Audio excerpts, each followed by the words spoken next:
Good morning, students. So we are going through the chapter Diversity in Living Organism. In the last class, I explained you about kingdom Plantae. In that, I explained you about the plants can be categorized into two types like phanerogame and cryptogame. In cryptogamy, we studied about the Thallophyta, Bryophyta and Pteridophyta.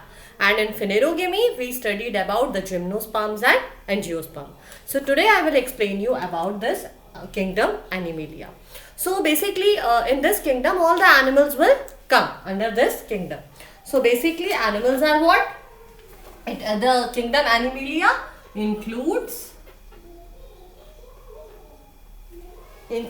all eukaryotic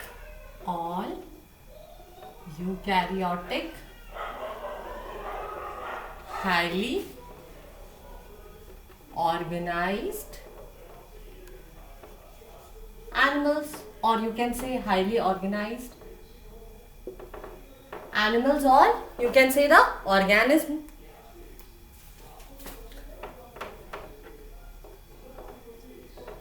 That are obviously that are definitely animals. Okay, so they which do not have cell walls, in which they lack cell wall, in which they do not have cell wall. We know the plants are having the cell wall, but in animals the cell wall is absent. Okay. Next, it is the most diverse group and it can be categorized into following features. So first features you can write as all are eukaryotic, they do not contain the cell wall, only cell membrane is present. So all are eukaryotic, as we now only all are eukaryotic, lack cell wall or no cell wall. Okay, or only cell membrane is present. Only cell membrane is present. Second feature, students, you can see centriole is present in the cell, but plastids and vacuoles are absent. Centrioles are present in the cell, but plastids and vacuoles are absent. Obviously, the centrioles is present in the cell, but plastids and vacuole are present in the plant cell. So these are absent in the animal cell. Next, they may be parasitic or free living. They may be, some animals are parasitic, they may be parasitic or free living. So as they feed upon their host are parasitic, or they may be the free living animals. Okay. Next, you can see reserve food material is in the form of glycogen. As in plants, the reserve food materials is in the form of starch. So here the reserve food material is in the form of glycogen. Okay. Next point you write all are heterotrophs. Can be obviously all are heterotrophs.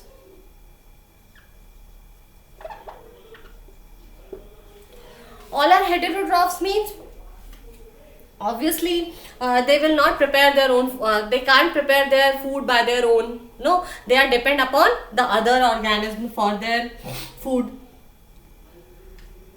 Next, students, you can write the food is mainly obtained by ingestion. By the process of ingestion, they used to engulf the food, or by the process of ingestion, they used to intake the food. Okay, heterotrophs. Next point, students, you can write excretory nervous system and sense organs are well developed. Excretory sense organs and nervous system is well developed. Okay. Next, Animals have active locomotion and can have the quick responses. May have the active locomotion. Obviously, they move from one place to another, and have obviously they are having the good sense of sense organs. Then they used to give the quick response. You just imagine all the animals are coming under this category. No. Less reproduction is both sexual and asexual. Reproduction can be both sexual and asexual. Obviously, in higher organism, the reproduction is only sexual. In higher organism, the mode of reproduction in higher organism, the mode of reproduction will be sexual. You just see all these are the features of the kingdom Animalia, means all the animals. As you know, all are eukaryotic, they are heterotrophic, they are highly organized organisms, they do not have cell wall. As the the centrioles are present, but definitely they lack plastids and vacuoles. They may be parasitic or they may be free living. They used to feed upon host, or sometimes they are free living. Reserve food material is in the form of glycogen, as we discussed. As in the plant, the reserve food material is starch, and the excretory sense organs are well developed, so definitely they respond very quickly. Okay students, and active locomotion is found there, means they can locomote easily, they can go from one place to another place. Okay, so now students, we will see the classification. Basically, we can classify the animals into the two categories, chordata and non-chordata. So you can just draw this. So now we will see the classification of this animal kingdom. Okay, you just draw this classification. We can divide into basically into two types, that is non-chordates, invertebrates and chordates. So first is like this, you can write.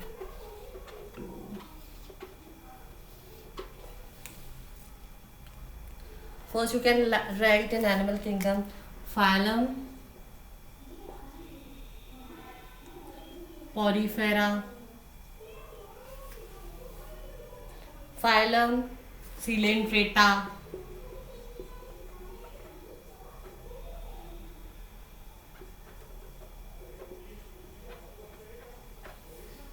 phylum Platyhelminthes,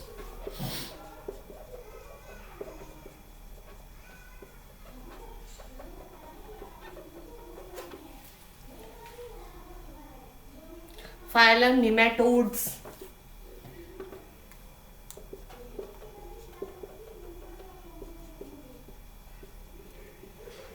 detailed study of these we will study in the further classes.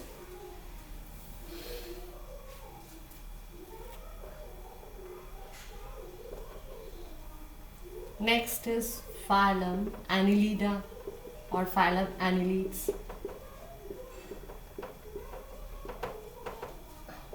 Annelida. All annelids are present in this category. Phylum Arthropoda. I'm just writing Arthropoda. Okay. Mollusca.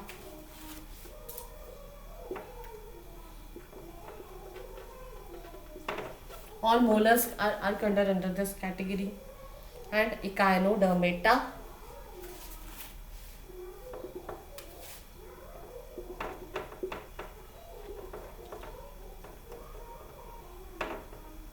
Okay, so all these phylums are come under the category of non-chordates.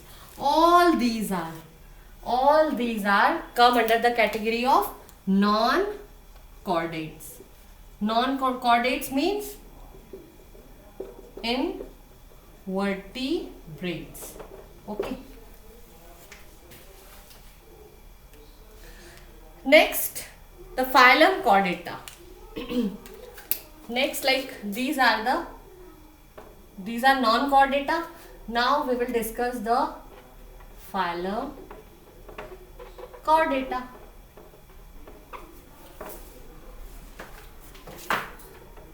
As I told you, like the chordata and non-chordata, it can be divided into the chordata and non-chordata.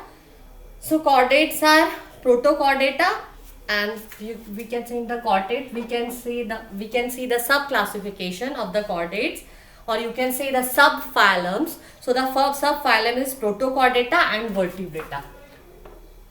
Protochordata, right here, protochordata, protochordata and vertebrata.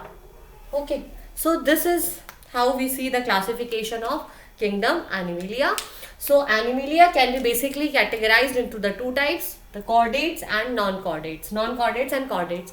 So in this non-chordates, which are invertebrates, so the phylum Porifera, Coelenterata, Platyhelminthes, nematodes, Annelida, Arthropoda, Mollusca, Echinodermata will come.